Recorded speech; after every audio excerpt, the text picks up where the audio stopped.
하나님의 말씀 보도록 하겠습니다. 오늘 하나님께서 우리에게 주신 말씀은 시편 136편 1절에서 26절까지의 말씀입니다.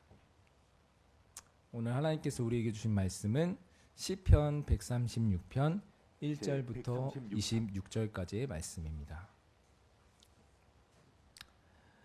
네, 말씀이 굉장히 길기 때문에 제가 이번 주에 이제 이 말씀을 준비를 하면서 공동체 성경 읽기라는 것을 통해서 이 말씀을 한번 듣고 또 묵상을 했었어요. 그런데 이 공동체 성경 읽기가 뭐 성우분들이나 아니면 배우분들이나 정말 목소리 좋으신 분들이 그때의 상황을 딱 적용을 해서 읽기 때문에 굉장히 은혜가 되더라고요.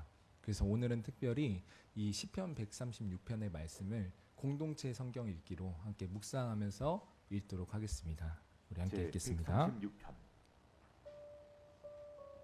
여호와께 감사하라. 그는 선하시며 그 인자하심이 영원함이로다. 신들 중에 뛰어난 하나님께 감사하라. 그 인자하심이 영원함이로다. 주들 중에 뛰어난 주께 감사하라. 그 인자하심이 영원함이로다. 홀로 큰 기이한 일들을 행하시는 이에게 감사하라. 그 인자하심이 영원함이로다. 지혜로 하늘을 지으신 이에게 감사하라. 그 인자하심이 영원함이로다. 땅을 물 위에 펴신 이에게 감사하라.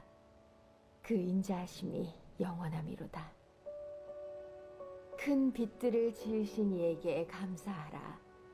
그 인자하심이 영원함이로다. 해로 낮을 주관하게 하신 이에게 감사하라. 그 인자하심이 영원함이로다. 달과 별들로 밤을 주관하게 하신 이에게 감사하라. 그 인자하심이 영원함이로다. 애굽의 장자를 치신 이에게 감사하라. 그 인자하심이 영원함이로다. 이스라엘을 그들 중에서 인도하여 내신 이에게 감사하라. 그 인자하심이 영원함이로다. 강한 손과 펴신 팔로 인도하여 내신 이에게 감사하라. 그 인자하심이 영원함이로다. 홍해를 가르신 이에게 감사하라. 그 인자하심이 영원함이로다. 이스라엘을 그 가운데로 통과하게 하신 이에게 감사하라. 그 인자하심이 영원함이로다. 바로와 그의 군대를 홍해에 엎드려뜨리신 이에게 감사하라. 그 인자하심이 영원함이로다. 그의 백성을 인도하여 광야를 통과하게 하신 이에게 감사하라. 그 인자하심이 영원함이로다. 큰 왕들을 치신 이에게 감사하라. 그 인자하심이 영원함이로다. 유명한 왕들을 죽이신 이에게 감사하라. 그 인자하심이 영원함이로다. 아모리인의 왕 시온을 죽이신 이에게 감사하라. 그 인자하심이 영원함이로다. 바산 왕 옥을 죽이신 이에게 감사하라. 그 인자하심이 영원함이로다. 그들의 땅을 기업으로 주신 이에게 감사하라. 그 인자하심이 영원함이로다. 곧 그 종 이스라엘에게 기업으로 주신 이에게 감사하라. 그 인자하심이 영원함이로다. 우리를 비천한 가운데에서도 기억해 주신 이에게 감사하라. 그 인자하심이 영원함이로다. 우리를 우리의 대적에게서 건지신 이에게 감사하라. 그 인자하심이 영원함이로다. 모든 육체에게 먹을 것을 주신 이에게 감사하라. 그 인자하심이 영원함이로다. 하늘의 하나님께 감사하라. 그 인자하심이 영원함이로다. 아멘. 제게는 잊혀지지 않고 기억되는 일 중에 2015년 가을쯤에 제 모교 서울신학대학교 대학원에서 채플 시간에 경험했던 한 가지의 일이 있습니다. 그것은 바로 제가 인생을 살아가면서 가장 강력하게 하나님의 은혜를 맛봤던 그 순간인데요. 어느 때와 다름없이 예배실에 앉아있던 제게 사실 이날 어떤 말씀이 들렸는지 또 제가 어떤 찬양을 고백했었는지는 하나도 기억이 나질 않아요. 그런데 단지 이때 하나님의 놀라운 그런 은혜가 경험이 되어지면서 그 은혜의 감격 속에 몇 시간이나 눈물이 나고 또 눈물이 나서 처절하게 기도하고 또 기도했던 그 경험은 수년이 지난 지금도 제 안에서 아주 생생하게 기억이 되고 있습니다. 아마 이 자리에 계신 여러분들에게도 분명 이런 순간들이 다 한 번쯤은 있으셨을 것 같아요. 예수님으로 인해서 구원받았다라는 그 감격이 어느 순간 물밀듯이 삶에 찾아와서 하염없이 눈물이 나고 감사함과 기쁨의 삶을 살아갔던 그런 은혜의 순간들. 그런데 제가 이런 기억들이 떠올려지고 또 떠올려질 때마다 동시에 하게 되는 한 가지의 생각이 있습니다. 그게 뭐냐면 바로 우리가 삶을 살아가면서 이 하나님으로부터 받았던 이 놀라운 은혜와 감격을 삶에서 유지하며 살아가는 것이 결코 쉬운 일이 아니구나라는 이 생각이에요. 하나님으로부터 받은 놀라운 은혜를 우리의 삶에서 유지하며 살아가는 것이 결코 쉬운 일이 아니구나. 분명 처음에 이 은혜를 경험했을 때 저는 절대로 이 은혜가 제 안에서 잊혀지지 않을 거라고 생각을 했었거든요. 그리고 저 또한 이 은혜를 영원히 놓치지 않고 살아갈 거라고 생각을 했었어요. 그런데 어느 순간 내 삶에 완전히 잊혀져 있는 이 은혜의 순간들을 떠올릴 때면 이 하나님의 은혜라는 것이 삶에서 유지하는 것이 결코 쉬운 일이 아니구나라는 이 생각이 굉장히 자연스럽게 떠오르게 되는 것 같아요. 그렇다면 왜 우리의 삶에 이런 현상이 일어나냐? 그 이유는 아마 여러 가지 이유가 있을 수 있지만 그중 한 가지 분명한 것은 바로 이 세상이 우리의 삶에 가져다주는 근심과 걱정과 염려와 같은 문제들이 오늘도 우리의 삶에 끊임없이 찾아오고 또 찾아오고 있기 때문일 겁니다.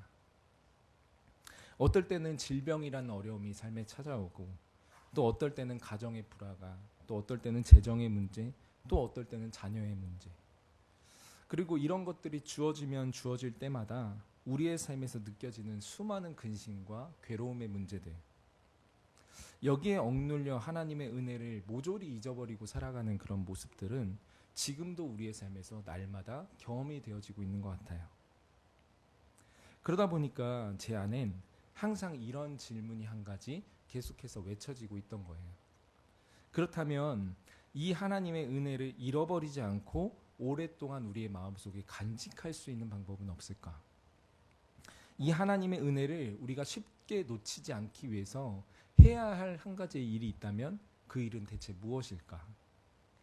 그런데 이런 질문에 질문을 거듭하던 때에 제가 묵상하게 되었던 한 말씀이 바로 오늘 우리가 함께 읽었었던 이 시편 136편의 말씀이에요. 오늘 우리가 읽은 이 시편 136편에는 계속 반복적으로 등장하는 한 가지의 문장이 있어요. 그 문장이 뭘까요? 맞아요. 바로 감사하라 그의 인자하심이 영원함이로다 라는 이 문장인데 이 시편 136편의 시인은 1절에서 26절까지 계속해서 감사하라 감사하라 감사하라라고 끊임없이 외치면서 우리에게 감사해야 할 딱 한 가지 이유만을 제시해주고 있어요.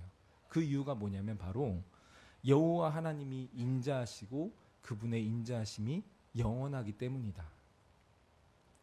그런데 아마 이 말을 딱 들었을 때 몇몇 분들은 분명히 이렇게 생각을 하실 수도 있거든요. 그럼 도대체 여기에 나와 있는 그 하나님의 인자하심이란 게 대체 뭐길래 이 시인은 그 이유 하나만으로 우리에게 26번이나 반복해서 계속 감사하라 감사하라 감사하라라고 소리치고 있는 것일까? 그런데 이 여호와 하나님의 인자하심이라는 말과 이것이 영원하다라는 그 말이 우리의 삶에서 이해되기 시작할 때 우리는 왜 시인이 이렇게까지 우리에게 감사하라라고 외치고 있는지 또 우리의 삶에서 이 하나님의 은혜를 유지하며 살아갈 수 있는 방법이 무엇인지에 대한 분명한 해답을 발견할 수가 있습니다. 먼저 이 시편 136편에 등장하는 인자하심이라는 단어에는 히브리어 헤세드라는 단어가 사용이 되고 있어요. 아마 주보를 잘 보시는 분들은 우리 주보에도 이 헤세드라는 단어와 그 뜻이 나와 있는 것을 볼 수가 있는데요. 이 단어는 사실 구약 성경 전반에 걸쳐서 아주 다양한 의미로 해석이 돼요. 예를 들어서 어떤 책에서는 이 단어가 은혜라고 표현이 되기도 하고, 또 어떤 책에서는 자비, 또 어떤 책에서는 인애, 또 어떤 책에서는 은총, 긍휼, 친절, 자비. 그래서 이런 것들을 다 종합해 볼 때면 이 여호와 하나님의 인자하심이라는 것은 한마디로 말해서 하나님의 긍휼과 하나님의 사랑과 하나님의 은혜와 하나님의 자비와 하나님의 은총과 같이 하나님의 은혜로움을 모두 포괄하고 있는 굉장히 충만한 단어다라는 것을 우리는 분명하게 알 수가 있습니다. 그런데 이 시편 136편의 시인이 계속해서 전해주고 있는 놀라운 소식이 뭐냐면 이 여호와 하나님의 사랑과 자비와 긍휼과 은총과 인자하심과 같은 것들이 이례적으로 우리의 삶에 한 번 더해지고 끝나는 은혜가 아니라 지금도 어제도 과거도 모레도 미래에도 영원히 우리의 삶에 더해지고 또 더해지는 아주 놀라운 은혜라는 그 사실이에요. 지금도 어제도 미래도 이 놀라운 하나님의 은혜가 지금 여러분들의 삶에 쏟아지고 있다는 거. 요한복음을 보면 그 안에 은혜 위에 은혜라는 그런 표현이 등장을 하거든요. 여기서 나와 있는 은혜 위에 은혜라는 이 표현은 마치 파도가 한번 치면 그 파도가 한번 치고 끝나는 게 아니라 또 그 뒤에 파도가 치고 또 그 뒤에 파도가 치고 계속해서 그 파도가 물밀듯이 치잖아요.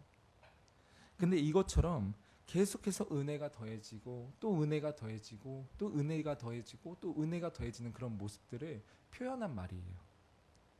그런데 이와 마찬가지로 끝모를 하나님의 사랑이란 것이 우리가 느끼지 못하는 순간에도 우리에게 다가오고 있고, 우리가 보지 못하고 있는 순간에도 우리를 향해 있고, 계속해서 끊임없이 우리의 삶에 더해지고 더해지고 또 더해지고 있는 그 은혜라는 이 시인의 고백이, 그렇다면 우리의 삶에 얼마나 놀라운 고백일까요? 성경은 분명히 하나님이 전능하신 분이시다, 무한하신 분이시다, 그리고 능치 못할 일이 없으신 분이시다, 이렇게 유한한 분이 아니라 엄청나게 광대한 분이시다라고 계속해서 말을 해주고 있는데, 이런 존재의 사랑과 이런 존재의 자비와 이런 존재의 긍휼이 지금으로부터 영원까지 우리의 삶에 날마다 부어지는 은혜라고 한다면 이 사실을 믿는 사람들에겐 이것이 얼마나 감사를 고백할 수 있는 그 이유가 될 수 있을까요? 과거의 이스라엘 백성들은 예배의 시간마다 함께 모여서 이 시를 고백을 했었다라고 해요. 그래서 저도 한 번은 온 이스라엘 백성들이 모여서 이 시를 고백하는 그런 장면들을 한번 상상을 해본 적이 있었거든요. 근데 상상하는 것만으로도 굉장히 웅장하더라고요.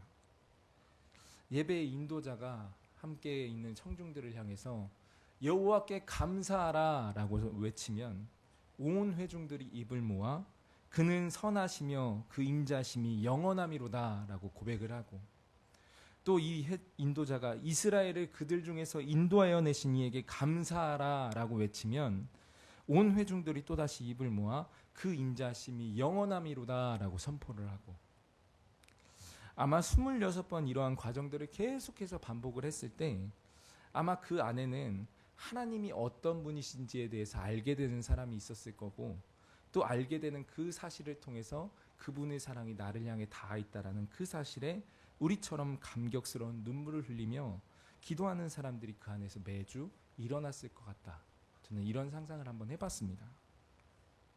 그런데 여러분, 이런 하나님의 은혜가 과거의 이스라엘 백성들 뿐만이 아니라 주 예수 그리스도 안에 거하여 지금 이 시대를 살아가고 있는 우리 모두에게 동일하게 향해 있다라는 거예요. 간절히 바라는 것은 오늘 우리가 느끼지 못하는 순간에도, 우리가 보지 못하는 그 순간에도 여호와 하나님의 인자심이 쉬지 않고 우리의 삶에 몰아치고 또 몰아치고 또 더해지고 있다라는 그 사실, 이것이 오늘 저와 여러분들의 삶에 충만히 경험되어지길 주님의 이름으로 축복합니다. 그런데요, 분명히 오늘 우리가 이 놀라운 은혜는 지금도 우리의 삶에 쏟아지고 있어요. 놀랍도록 우리의 삶에 계속해서 더해지고 있습니다. 그러나 오늘 우리가 왜 이러한 은혜를 느끼지 못하며 불안해하고 염려해하며 근심하며 이 땅을 살아가는가? 그것은 바로 때때로 우리의 삶에 찾아오는 세상의 근심, 세상이 주는 염려, 세상이 주는 걱정과 같은 것들에 지금 우리의 모든 시선과 생각들이 집중이 되어 있기 때문이에요. 제가 예전에 유튜브를 보던 중에 미국의 심리학자 두 사람이 진행했던 한 실험의 영상을 본 적이 있었는데요. 이 심리학자들은 어느 날 한 장소에 여러 사람들을 모아놓고는 흰 옷을 입은 3명의 학생, 사진 한 번만 보여주실래요? 검은 옷을 입은 3명의 이 학생들이 각자 같은 옷을 입고 있는 사람들에게 몇 번의 패스를 주고받는지 그런 영상을 보여주면서 이 사람들에게 이런 미션 하나를 주었다라고 해요. 지금부터 흰 옷을 입고 있는 3명의 학생이 서로에게 몇 번의 패스를 주고받는지 한번 세어보세요. 그래서 약 한 1분 정도 동안 이 6명의 사람들이 각자 같은 옷을 입고 있는 사람에게 계속해서 패스를 주고받는 그 영상이 그 실험 대상자들에게 보여졌거든요. 그리고 이 영상이 다 끝나고 난 뒤에 실험을 진행했던 사람들은 실험 대상자들에게 흰 옷을 입고 있는 학생들이 서로에게 몇 번의 패스를 주고받았나요? 라고 질문을 한 다음에 또 한 가지 굉장히 희한한 이런 질문을 했다라고 해요. 그럼 여러분들은 혹시 이 영상에서 가슴을 치며 지나가는 고릴라를 발견하셨습니까? 그러자 대부분의 학생들이 의아한 표정을 지으면서 가슴을 치는 고릴라라뇨. 저는 이 영상에서 그런 고릴라를 발견하지 못했습니다 라고 고백을 했대요. 그런데 다시 영상을 보여주며 이번에는 고릴라를 찾아보라 라고 말을 하자 사진 한 장만 넘겨주실래요? 그 자리에 있던 실험 대상자들은 모두 이 영상에서 가슴을 치며 천천히 지나가는 이 고릴라 한 마리를 손쉽게 발견을 할 수 있게 되었다라고 합니다. 오늘 이 실험은 지금 우리가 어디에 우리의 시선을 머무르고 있는가에 따라서 우리의 눈에 보여질 수 있는 것들이 다르다라는 것을 분명하게 말해주고 있는 건데, 이와 마찬가지로 지금 우리의 시선이 이 세상이 주는 근심과 걱정과 두려움과 같은 그 문제에 사로잡혀 있다면 우리의 삶에 아무리 놀라운 하나님의 은혜가 부어지고 또 부어질지라도 우리는 그 은혜를 누리지 못하는 삶을 살아가는 거예요. 매일 그 근심과 걱정과 모든 세상의 문제에 사로잡혀서 눈물 짓는 인생을 살아가게 되는 겁니다. 그렇다면 오늘 우리의 삶에 쏟아지고 있는 이 여호와 하나님의 인자하심을 우리의 삶에서 경험하고 이 인자하심의 은혜를 우리의 삶에 유지할 수 있는 방법이 있다면 그게 뭐냐? 그것은 바로 오늘 이 세상이 주는 문제에 머무르고 있는 우리의 모든 시선들을 다 거두고 오늘도 끝없이 우리의 삶에 펼쳐지고 있는 그 여호와 하나님의 인자하심이란 것에 우리의 시선을 두며 이 땅을 살아가는 거예요. 성경에 등장하는 인물 중에는 다윗이라고 하는 인물이 있거든요. 아마 이 자리에 앉아 계신 여러분들의 머릿속에 이 다윗이라는 인물은 골리앗을 무찔러서 온 나라의 영웅이 되기도 하고 또 훗날 이스라엘의 왕이 되어서 하나님의 마음을 기쁘게 했던 위대한 왕으로서 기억이 되고 있을 거예요. 그리고 실제로 그는 우리가 잘 알듯이 이스라엘의 왕으로서 하나님을 사랑했던 사람으로서 정말 많은 사람들에게 존경을 받고 또 사랑을 받았었습니다. 그런데 그렇다고 해서 그의 삶엔 지금 이 시대를 살아가고 있는 우리가 느끼는 절망과 고통과 근심과 염려의 문제 같은 것들이 삶에 찾아온 적이 없었을까요? 사실 다윗이라는 사람은 이 자리에 앉아있는 저와 여러분들보다 훨씬 더 끔찍하고 고통스러운 그런 세월을 살았던 사람이에요. 지금 이 자리에 앉아있는 다음 세대 아이들과 비슷한 나이에 13년 동안 왕과 온 나라의 군대들이 쫓겨 도망자의 삶을 살아야 했던 그 순간들도 있었고 또 왕이 된 이후에도 아들에게 쫓겨서 여러 죽을 뻔한 그런 고비들을 만나기도 했었고 누군가에게는 목숨을 끊고 싶을 만큼 위태로운 그런 순간이 삶의 순간순간마다 찾아오는 염려가 이 다윗의 삶에는 평생 동안 여러 번이나 계속해서 찾아왔었습니다. 그런데 이런 절망스러운 순간마다 그가 했던 고백과 노래들이 어떤 고백들이었는 줄 아시나요? 바로 시편 23편 4절과 같은 이런 고백들이었어요. 내가 비록 사망의 음침한 골짜기로 지금 다닐지라도 해를 두려워하지 않을 것은 주께서 나와 함께 하심이라. 주의 지팡이와 막대기가 나를 지켜주시니 내겐 두려움이 없으리로다. 그렇다면 이 다윗의 삶에는 어떻게 이런 고백들이 날마다 고백되어졌을까요? 그 이유는 한 가지. 그가 세상이 주는 모든 문제와 근심을 뛰어넘어 그의 삶에 지금도 펼쳐져 있는 하나님의 은혜와 인자하심에 그의 모든 시선을 집중하고 있었기 때문이에요. 또 성경을 보면은 신약 성경에 사도 바울이라는 사람이 나오잖아요. 그는 분명히 위대한 전도자로서 오늘도 많은 사람들에게 큰 영감이 되고 있는데, 사실 이 사람의 삶에도 복음을 전하다가 정말 많은 순간들이 찾아왔었어요. 매질을 당하기도 하고 감옥에 갇히기도 하고 온갖 수모를 당하기도 하고 우리의 삶에 겪었던 똑같은 문제와 상황들이 이 사도 바울이라는 사람에게도 분명히 있었습니다. 그러나 그가 감옥에 복음을 전하다 갇혔을 때 했던 고백을 사도행전 16장 25절은 이렇게 말을 해주고 있어요. 우리 함께 한번 읽어볼까요? 시작. 한밤중에 바울과 실라가 기도하고 하나님을 찬송하며 제수들이 듣더라. 분명 우리와 같이 억울하고 지치고 괴로운 세상의 짐이 사도 바울의 삶을 억누르고 있었는데, 그는 어떻게도 이런 상황에서도 여호와 하나님께 찬송하고 감사할 수 있었는지, 그 이유는 단 하나, 그의 삶에 아무리 무거운 세상의 짐이 짊어져 있더라도 이 모든 것들을 뛰어넘어 하나님의 인자하심의 은혜가 지금도 그의 삶에 머무르고 있다는 그 사실이 그의 삶에 받아들여지고 있었기 때문입니다. 사랑하는 성도 여러분, 그래서 오늘 시편 136편의 이 고백과 이런 성경 속 인물들의 삶을 통해서 우리가 한 가지 분명하게 깨달아 알 수 있는 사실이 있는 거예요.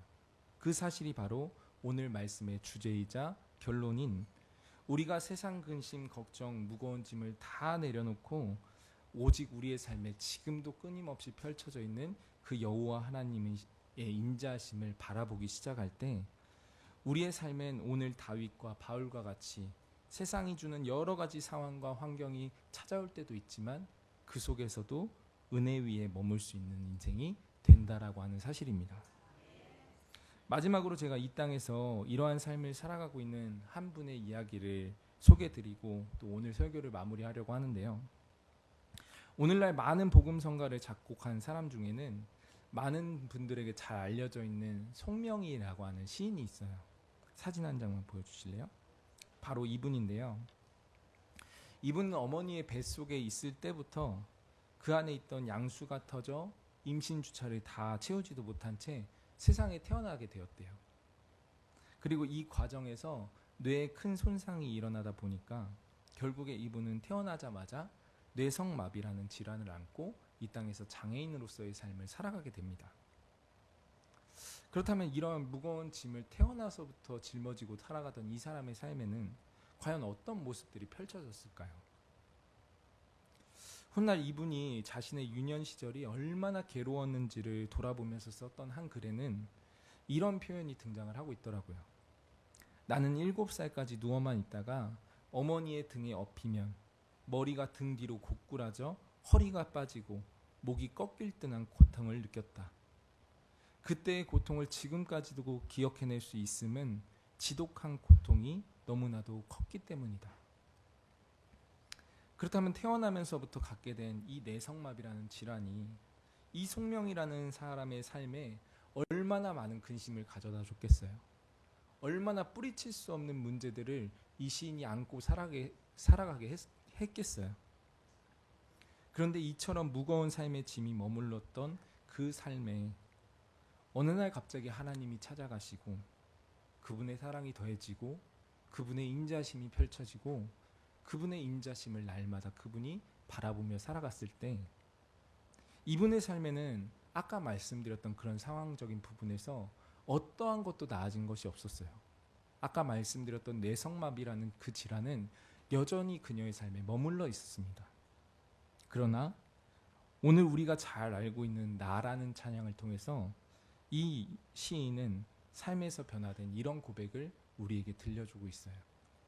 나 가진 재물 없으나, 나 남이 가진 지식 없으나, 나 남에게 있는 건강 있지 않으나 공평하신 하나님이 나 남이 없는 것 갖게 하셨네.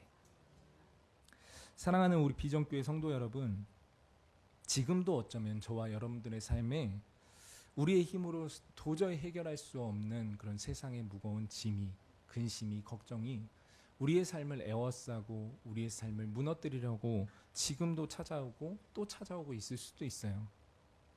그래서 이런 문제들을 안고 굉장히 괴로운 마음으로 이 자리에 나와 예배를 드리고 있는 성도님들도 분명히 있을 줄을 압니다.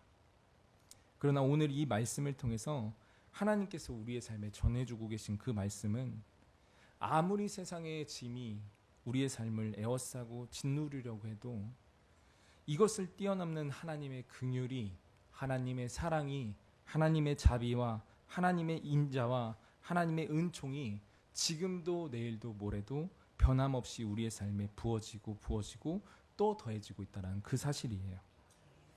때로는 우리의 삶에 찾아오는 여러 어려움과 걱정과 근심으로 인해서 이 놀라운 하나님의 은혜를 잊고 살아갈 때가 너무나도 많이 있지만 간절히 소망하는 것은 오늘 이 세상의 두려움과 근심과 걱정에 머물러 있던 우리의 시선이 오늘 우리의 삶에 있는 여호와 하나님의 사랑과 긍휼과 자비와 같은 것들에 옮겨지는 은혜가 저와 여러분들의 삶에 펼쳐지길 주님의 이름으로 축복합니다. 그럴 때 반드시 앞으로도 우리의 삶에는 세상의 수많은 근심과 문제들이 찾아올 수 있지만 이런 것들로 인해서 좌절하고 근심하고 넘어지는 인생이 아니라 여호와 하나님의 선하심에 영원히 노래할 수 있는 인생, 그 선하심을 영원히 감사함으로 표현할 수 있는 인생이 저와 여러분들의 인생이 될 줄로 믿습니다. 마지막으로 우리 함께 시편 136편 1절의 말씀을 함께 선포하며 고백해 볼까요? 우리 시편 136편 1절입니다. 제 136편. 네, 여호와께 감사하라. 한 번만 멈춰 그는 주실래요? 선하시며 멈춰 그 주실 수 인자- 있나요? 네, 이 말씀을 함께 우리 믿음으로써 선포하고 말씀 마치도록 하겠습니다. 시작. 여호와께 감사하라. 그는 선하시며 그 인자심이 영원함이로다. 아멘. 이 은혜 위에 평생토록 머무는 인생이 저와 여러분들의 삶이 되길 주 예수 그리스도의 이름으로 축복합니다.